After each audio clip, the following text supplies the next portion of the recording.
Cobra Kai Season 6 Part 3 dropped on Netflix. Wow. This was a great batch of episodes. Not perfect by any means, but a really good batch of episodes. And I will say that does not make up for the whole season being messy. And I say the whole season because if you don't know, Cobra Kai Season 6 dropped in 3 parts. This is the last batch of episodes. Final season of the show. And so now we have the whole season. I can say it was very messy. It's a very messy, convoluted season that was really bad at wrapping up what was otherwise a very good show that definitely need to end about almost 2 seasons ago. But at the end of the day, the way they called back things at the end of this season was very cool. There was a lot of great moments. Let's start with the negatives, because I think the negatives kind of outweighed. The negatives actually aren't as much as the positives, so we'll get into that in a second. Spoilers for this set of episodes and the series overall, I guess. Kreese having a redemption arc was actually kind of nice, and I actually enjoyed that element. I didn't expect that. You could tell that the death from the last batch of episodes affected him. But what I think bothered me about that was, that happened, but there was a lot of moments in this season that were very wasted time. And so when you're wasting all that time, you could have spent more time fleshing this character out. It felt like it came out of nowhere. Like, hey, maybe in the first 5 episodes, the death should have happened. And then we should have had about 3 episodes of Kreese going through redemption arc, making up his means. But that scene where he hugs Johnny was beautiful and they're crying. And he finally letting out everything that he's had to deal with, which is great. But I just wish that I'd have more time. I also felt like deepfake Miyagi was kind of a weird. I don't really like that. Deepfake technology is getting to a point where I'm starting to feel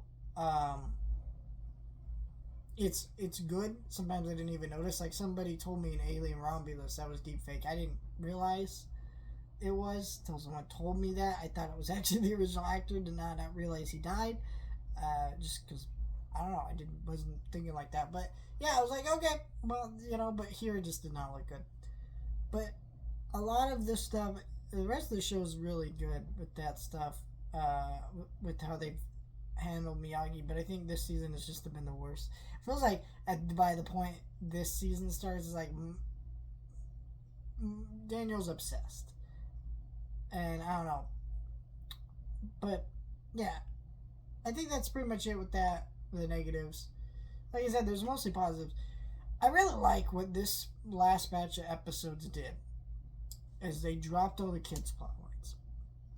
And I like that because at this point in the show, we had wrapped up all the kids' plot lines. The only kids that had a really good moment in these episodes, I would say, was Tori and Sam.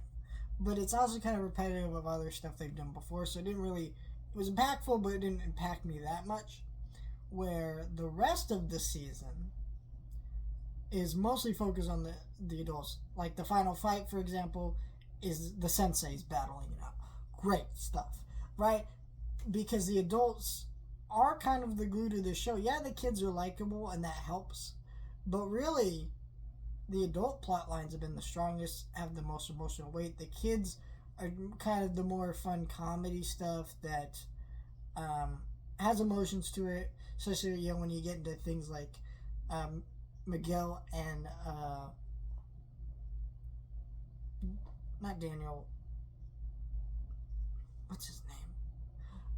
Oh, I want to say Kreese. I'm forgetting his name. Why am I forgetting? Oh, Johnny. That, Daniel and Johnny's relationship. And him continue on Cobra Kai is just beautiful. But, I don't know. I think all this just really worked to be a really good show.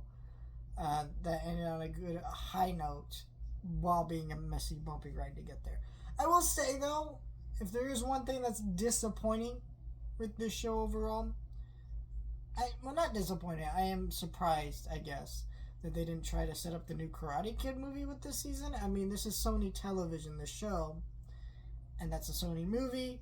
You think they try to set up, but I do know that movie takes place years later, from what I understand, from what people have told me. So I don't know what they're doing with that movie, but I was like a little bit like, oh, I guess they weren't going to set up that show within this movie. A little bit odd. I thought it was fine though. It worked overall. And made for a fun, bumpy ride of a show that, despite all of its flaws, ended on a good high note. And that's really a good way you want a show that you follow. Like, part of me was like worried these episodes were going to be bad. Because even if they were bad, I was still going to have to recommend them to you. Because in the sense, when you watch a show for this long, you do want to just watch it to the end, right? I'm not going to tell you to watch 5 seasons of the show and not watch the final season and see how it ends. Like Game of Thrones, same thing. I'm not going to tell you to not watch till the end, but it does suck that that show ended on a bad note.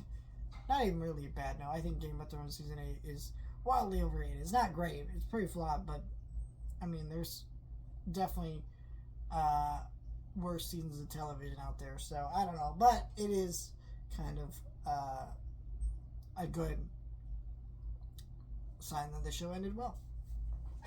Stay tuned for my review of Daredevil next week.